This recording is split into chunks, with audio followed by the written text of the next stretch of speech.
Craig on line 2. Craig from Sandy, you're on Heart of the Matter. Craig? Hi. Hi, Craig. Having me. Thank you. Thank you for having me. Oh, you're welcome. I can't figure out if you're anti-Mormon or... Well, I'll tell you, I'm anti-Mormonism, but I love Mormons.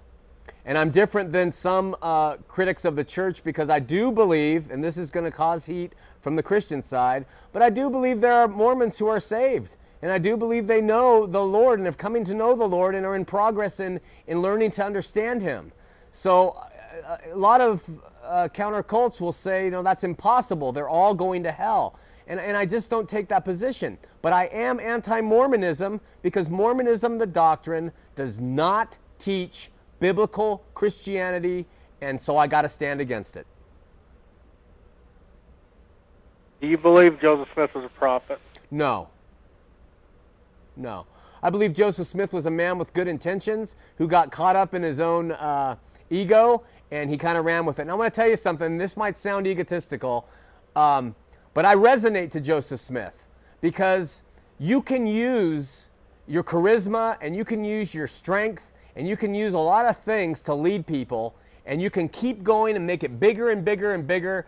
And I understand that in some ways, but it's categorically wrong. It's like Quincy said earlier, it's what God thinks, it's not what we think. And the Bible teaches that purely. Well, I understand that, but you know, you're not any different than somebody who just is an anti-Mormon, doesn't believe. I mean, our basis of our church is modern-day prophets. I understand. Smith was a modern-day prophet. I understand that. How can we question polygamy?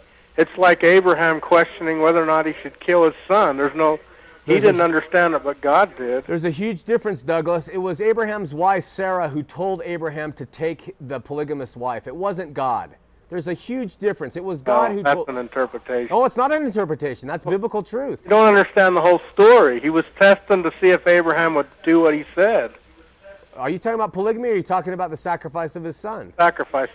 Well, I agree with that. But that's why I said God told Abraham to take his son and sacrifice him, but it was his wife, Sarah, who told him to take the extra wife.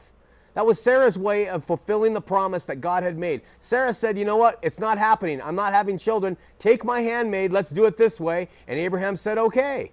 And that was the good, righteous man making a mistake. And that's just point blank the way it is. Okay.